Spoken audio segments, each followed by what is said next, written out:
Welcome to my talk on platform engineering. My name is Tom de Wolf. I'm an architect and innovation lead at ACA Group, and about 16 years of experience in the industry, and the last years focusing a lot on platform engineering and applying it not only in software engineering for software engineering use cases, but also for data and data mesh platforms. In this talk, I want to show you and demo you the actually working code of how you can raise the level of abstraction using Kubernetes as a framework to build your platform. But before we dive into the technicalities, I want to zoom out a bit and provide some context on what platform engineering is and what it implies. In short, you could say that it's an antidote for cognitive load. Probably a lot of you know the term a full stack developer, and maybe some of you are a full stack developer.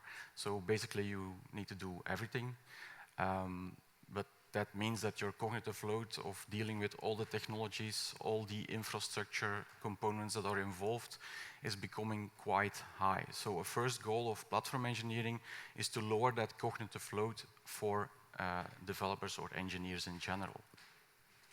At the same time, business wants its agility to react to market changes, to change the IT components to be able to support that, and so to enable fast flow of delivery.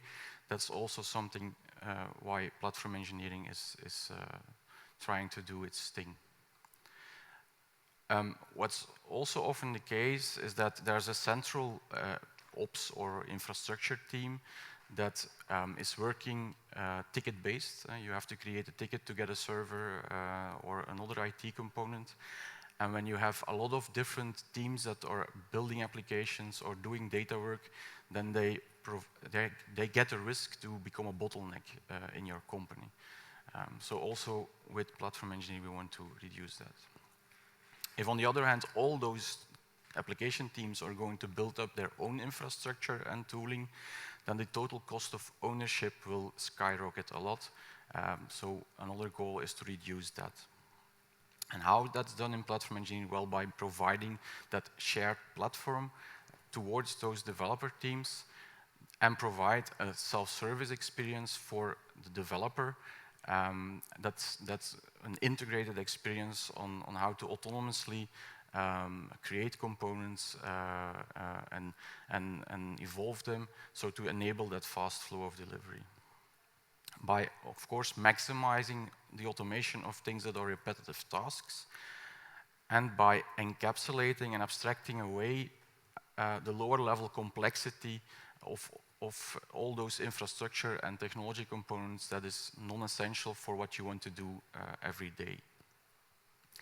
That also means that you have to put on a product hat, have a product mindset for that platform, and the users of that product are the developers and the engineers of your company. With the goal to provide them the golden path, the paved road to production.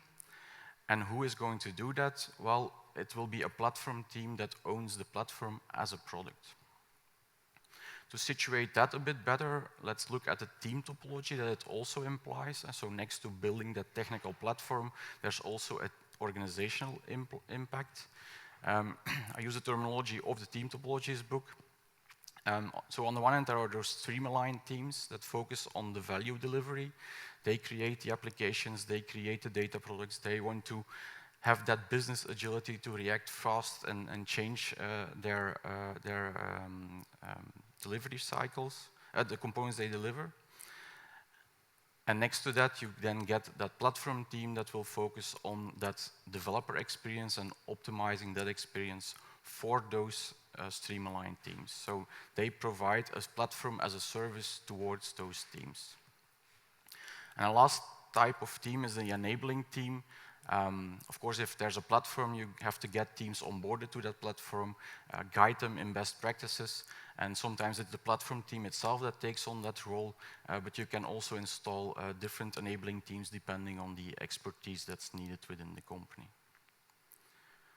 How you can also look at platform engineering is the next level of DevOps. After normalizing the technology stack, standardizing things and reducing the variability, expanding your DevOps practices and actually automate the delivery of infrastructure with infrastructure as code.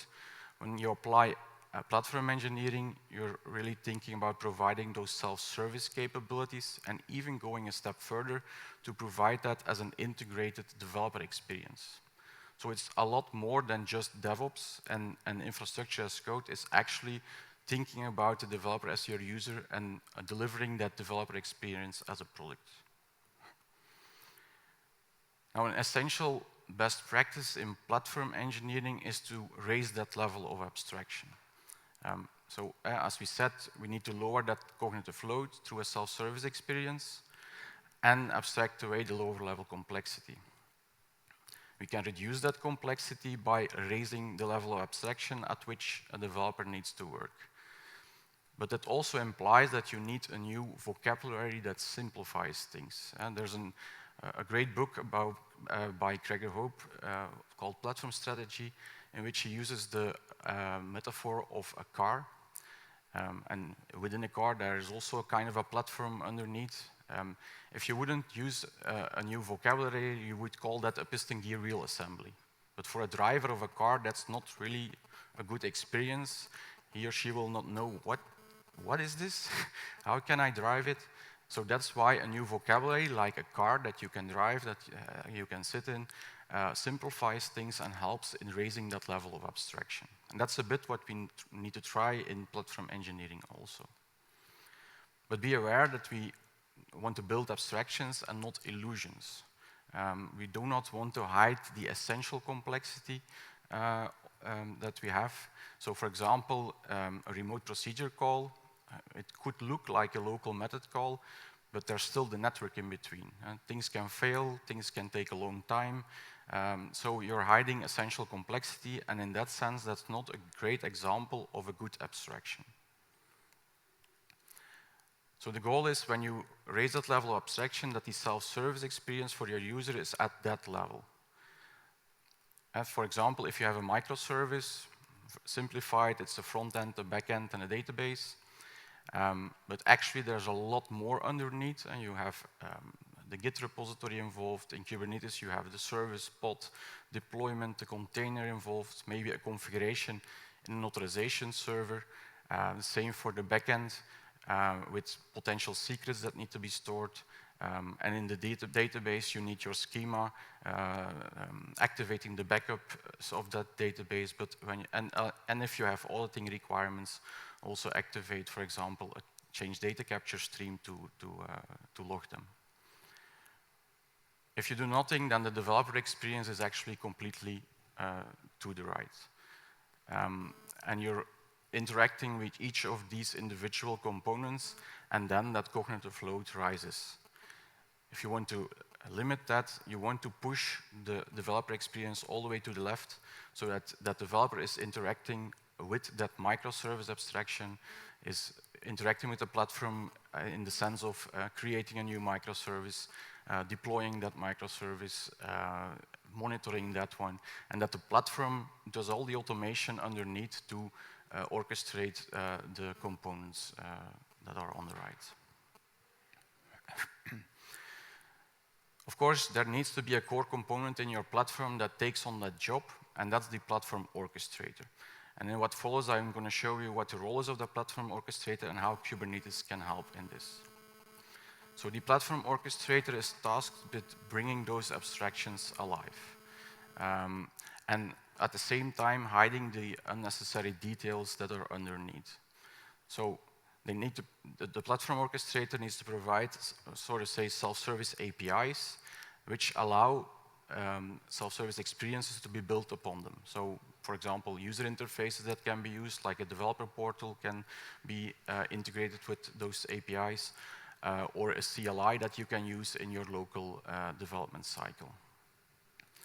At the same time, the Platform Orchestrator will bring those abstractions alive by orchestrating and automating its complete life cycle and hide the complexity of the underlying technology and infrastructure plane. Now, if you look at Kubernetes, Kubernetes is a lot more than just orchestrating containers. It's actually an API-driven framework, which you can also extend, and it's often positioned as a universal platform orchestrator or a platform to build platforms, or a framework to build those platforms.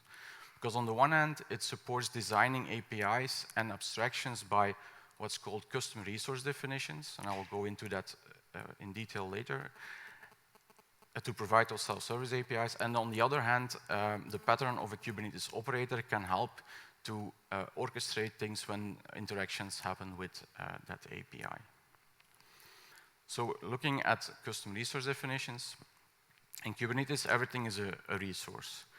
And those resources are served as declarative APIs, and these APIs allow you to declare what the desired state is that you want in your environment. So for example, if you take a default resource like a deployment, then it says it in its specification that I want, in this case, 3 replicas, and there's also a specification of the container that you want to deploy in that deployment. So and then Kubernetes in this case takes over and is going to make sure that everything is orchestrated and provisioned. Same you can do by defining a custom resource definition, in which you define actually your own type of resource, in this case a microservice. And by using, for example, in this an open API schema, you can then define what the properties are that you can specify as a developer for that abstraction. What you then get is an API or resource looking like the one on the right, where you have a microservice within the spec, for example, a name, a description, owner information, but also that it has a backend and a front end served at a certain port and that it needs a database. Of course, it is simplified, but it allows, it gives you an idea to what level of simplification you can go. Using the APIs in Kubernetes is then manipulating and inspecting those resources, and that can be done by most of the regular tools that are already available within the Kubernetes ecosystem. So of course there's the CLI that you can use to actually apply and deploy a new microservice instance and get information about it. And behind the scenes there are actual REST and endpoints available on Kubernetes, not only for those default resources, but also for your own resources that you've specified. So this way you can define and create your abstractions and serve it as an API. Second thing is automating and orchestrating things, and therefore there's the operator pattern. So in Kubernetes, there is an API server that will serve those resources towards the user of Kubernetes, and that can be the developer that does that directly on the API or using a UI or a CLI to interact with them. And he or she will manipulate the desired state within those resources that are then stored within, in this case, a document store, etcd, within Kubernetes. Then a set of async operators, just processes running in Kubernetes, watch the state, the desired state in those resources, and it's going to reconcile that desired state in the real world, in the environment, or in the infrastructure and technology. So that operator has a task to make sure that the environment or the technologies and infrastructure components look like the desired state specified in your resource.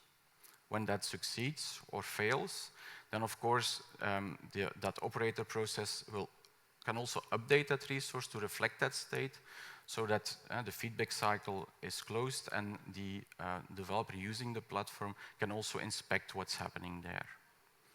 So an operator is nothing more than a container running in Kubernetes that can be written in any language, often done in Go, but it can also be done in Java, for example.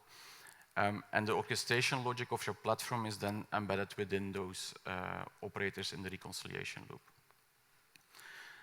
That infrastructure and tech plane that you see here, it can be something that's within Kubernetes, but it doesn't have to be.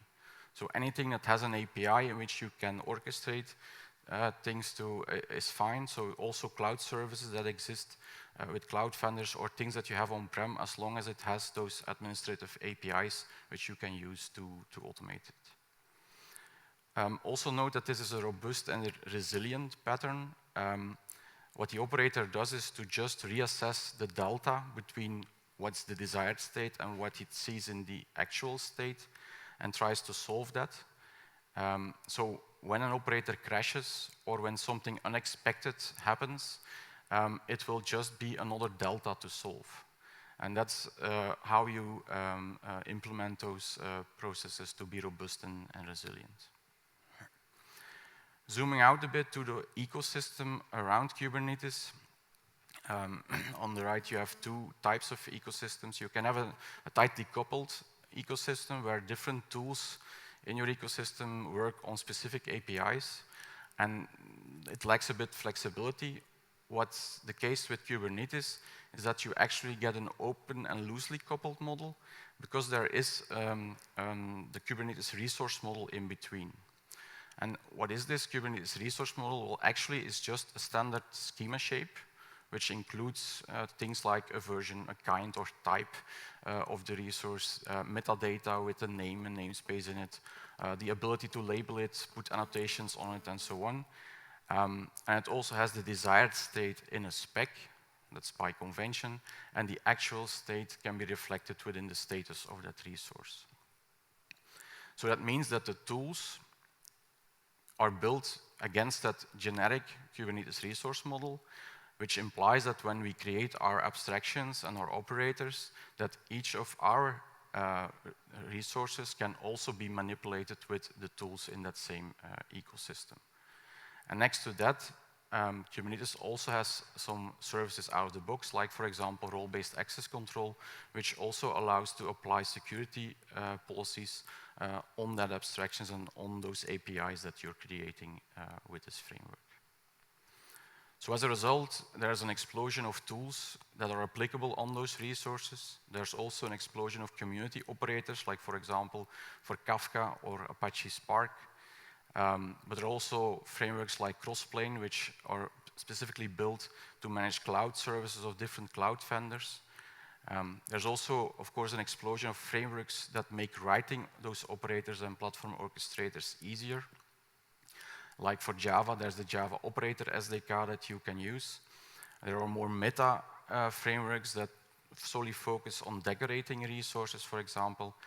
And again, Crossplane, next to managing cloud services, it also has a mechanism to compose resources into higher level abstractions in a declarative way. That all to say that actually you can use that combination of existing tools, frameworks, community operators, and your own custom operators to design and compose the platform orchestrator of your platform that you're engineering. So let's look at some example abstractions. So the first one I already shown in the first slides, the microservice for software engineering, where we want to shift the developer experience from the detailed components on the right all the way to the left. So a microservice is a lot of things in a database, Kubernetes and all those things, but you want to simplify that, raise the level of abstraction and lower the cognitive load so that you can declaratively specify, okay, I want a microservice with this specification, go and make it happen. Instead of going further and showing this in slides, I want to actually demo this on a small demo setup. So I hope that you can at least read the text that's shown here on the left. But what I have here is a platform orchestrator that has 4 abstractions in it. So one is a microservice abstraction that you use as a developer. And on this, a microservice operator will act, and the first thing that that operator will do is to split some concerns. So the components needed for a database, for the backend and the front end, you can actually split that up in even lower level abstractions that you create yourself. So in this case, a microservice database for which an operator specifically for that is responsible. The same for the backend and for the front end. And so for the database, that operator is tasked to manage the schema in the database, manage the user, the secret involved with that. For the backend, it's tasked to deploy the deployment in your Kubernetes environment and make it accessible through a service, and the same for the front end. And in the code base here, you can find them as 4 sub-projects that represent those custom resource definitions. So one for the microservice, one for the front end, one for the back end and the database. And 4 components that are the operators that are running within the platform orchestrator. So to dive a bit into the code, that microservice abstraction, what I've used here is actually a POYO model, Java POYO model, annotated with fabricate annotations, which allows you to declare the structure of that custom resource definition in Java and use the build to generate that custom resource definition specification from it. And what you see here is that microservice always has a spec and a status. And in that specification, you can see those properties that I've shown in the example earlier, like the name, the description, information about the backend, and the fact that it needs a database. It also has a status, in which a normal status and potential error messages can be reflected, but also information can be included to give feedback on where the backend is running, where the database has been created, and so on. If you take one other example, for example, the backend, you will see it looks the same. It again has a specification and a status, and that specification contains the image you want to deploy in the port, but for example, also a specification of where the database can be found to connect to. So this is information like the host, the port, the database name, schema name, username, and so on. This also implies that when you provision or orchestrate things, that you first need to provision your database before you're going to provision the backend. What's the result then to open that? So what's generated by Fabricate is that custom resource definition that's then ready to be deployed to Kubernetes. So as I said, for each abstraction that you build, an API will be served, but there's also an operator that's tasked to implement the orchestration logic. And I'm not going to go through each class, but the most important one is actually a reconciler class. What you see here is that I heavily use the Java operator SDK as a support framework for this. And this one actually implements a reconciler of a certain type. So you can also use those CRD libraries actually as a library to have a typed representation of your abstraction. And the main important method here is that it has a reconcile method, which gets called. So all the boilerplate of watching the Kubernetes resources, getting the events in, and then calling this method when something changes on that resource that's being deployed, that's handled by the operator SDK. You only need to implement that reconcile method, and that then defines all the logic to orchestrate things. What it uses here is a workflow concept, and just to give you an idea, so where is it defined? You can build a workflow that works with dependent resources. So that you say, okay, for a microservice, I depend on those 3 components, the database, the backend, and the front end. And you can also define dependencies between them. So you can say the front end depends on the backend, and the backend on the database, and so on. So that means that the reconciliation of that workflow will only do, for example, the backend when the database is active and has finished. And how does such a dependent resource look like? So for each of these, it's only a translation into another Kubernetes resource. So in that microservice database resource, backend or front-end resource. Again, using support from the Java operator SDK to define a Kubernetes dependent resource. And the only thing you need to do is what is the desired resource you want to find in your cluster. And then the operator SDK will go and find and check if it's already there, and if it's already there, if is there a difference, do I need to create, update, or delete it? And that's all handled by that framework. So this one is not that interesting to look at, but if we then look at, for example, the backend, then you will see that next to creating and specifying that resource, it will also get a database specification from what the database of that microservice is. And for this, we're actually using the microservice database abstraction that was reconciled in the previous step. And get, if I drill down to that, from the status of that database resource, get the information for the host, the database schema name, and all those things, so that it can be passed on to the backend. And the same is done for the front end, not the database details, of course, but it needs the backend URL to be able to connect to that backend. So also that is then retrieved from the other resource, being the microservice backend. And then to provide a last code example here, when you look at the operator backend, the operator for the backend, it will have a bit the same structure, only it's using an annotation-based way of defining that workflow. And it basically has two dependent resources, a deployment and a service. And when you open that, that deployment then just specifies a regular Kubernetes deployment for that backend. So if I close this up a bit.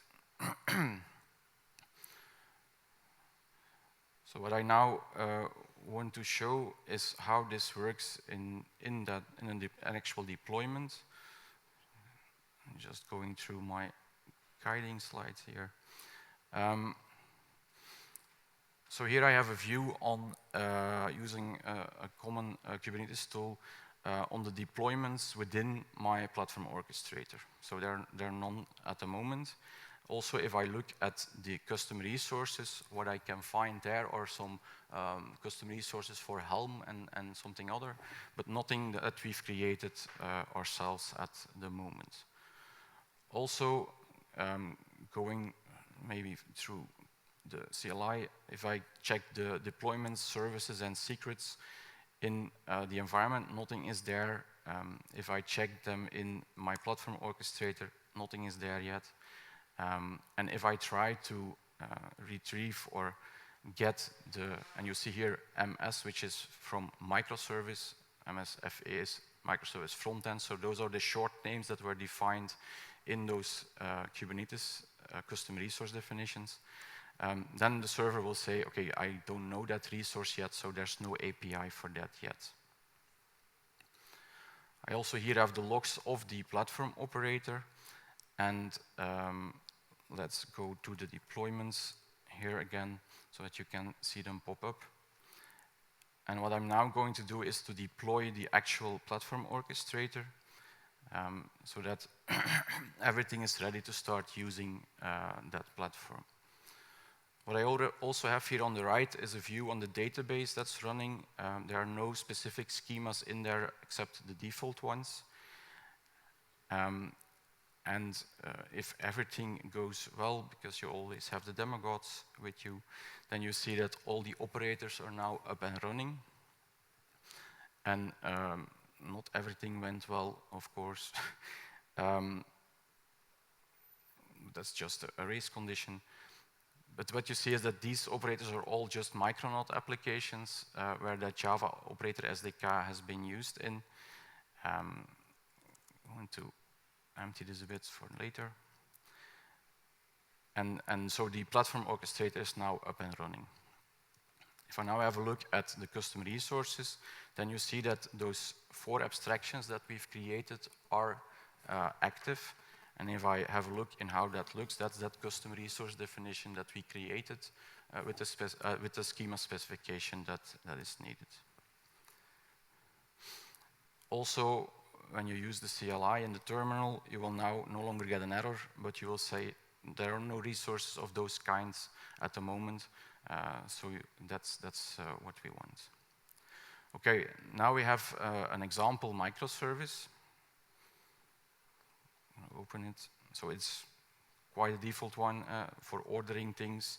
I also have another one for payments, just has a different name and a different owner, but that's the only difference. And And what I now want to do is actually use the self-service API directly, as a developer could do this by applying that microservice specification to the Kubernetes API.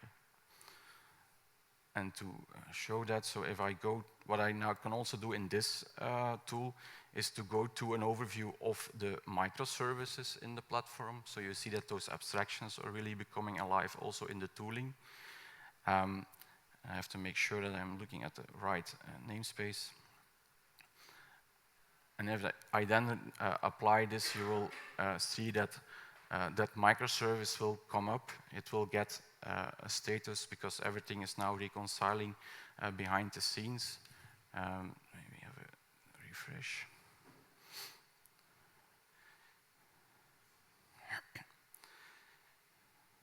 And I think I have to restart that orchestrator because the failures we saw earlier were probably not okay. One moment.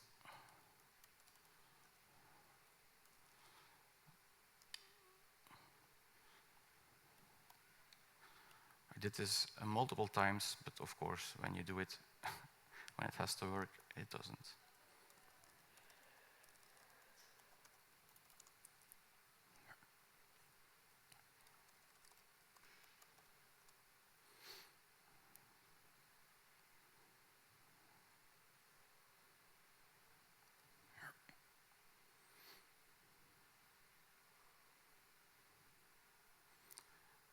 Okay, let's try that a second time. Okay, so sorry for that. So now you've seen that microservice coming up in this list. It has an active status and it already has information about where the backend is, where the front end is, and where the database schema is. And you'll also see that in the logs of that of the platform orchestrator, where it started with creating a microservice database, which provisioned a new Postgres schema. So if I refresh over here, it shows also a microservice orders DB schema for that microservice. It has created a user and a secret, which I also can find in Kubernetes if I want. And then when that database is finished, it started reconciling the backend by creating a new deployment, a service, and the same for the front end, a deployment and a service, and finally the reconciliation finished for the whole microservice. So also these components can be found here. If I go to the microservice front end, then you see that this is found. If I open the resource itself, then you will recognize that custom resource that we've built with a specification that includes that container image, the port, but also the URL to the backend, and status information to reflect the current status, saying where that microservice is currently served. And if I look at the deployments, you can see that there's now a front end and a backend deployed, but there are also services created to actually expose those things. Same for the microservice backend resource, you can check those, or the microservice database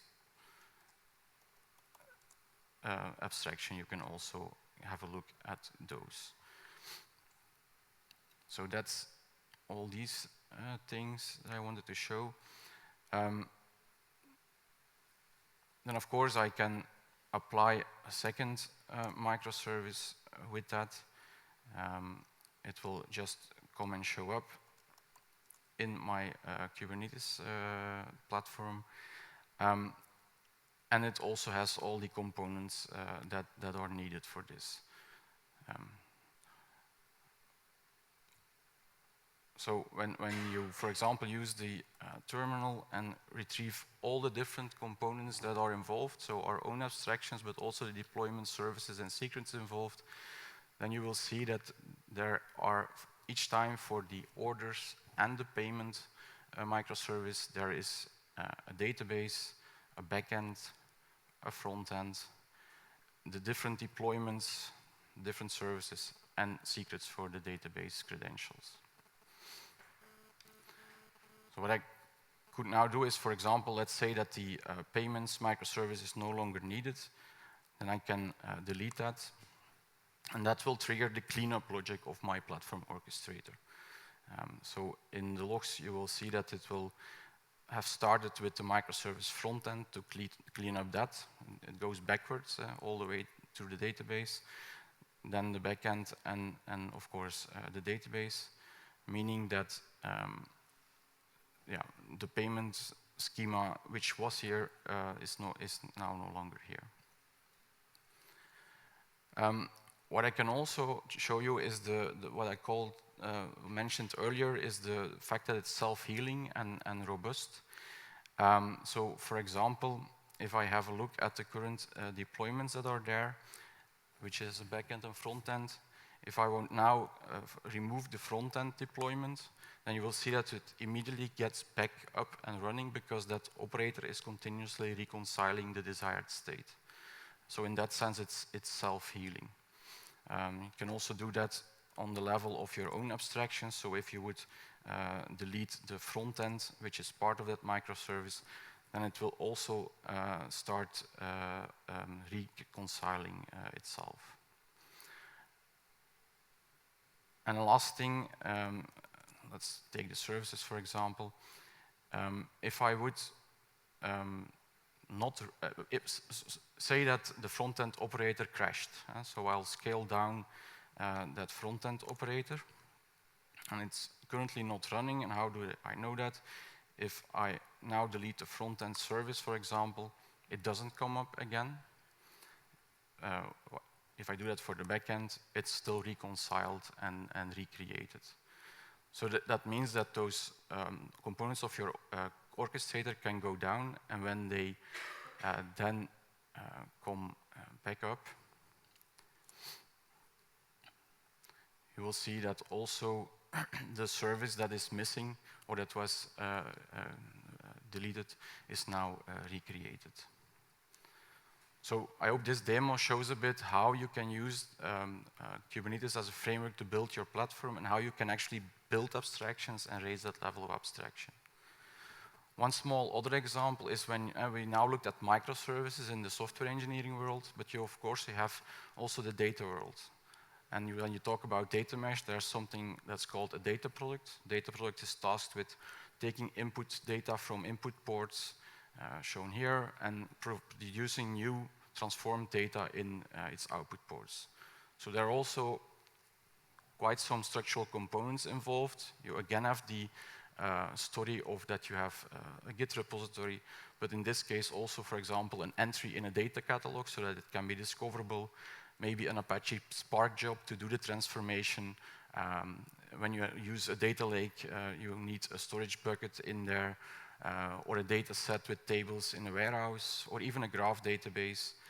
You of course need your cron schedule to regularly schedule your data products, have an address towards the output port and credentials to securely consume that data.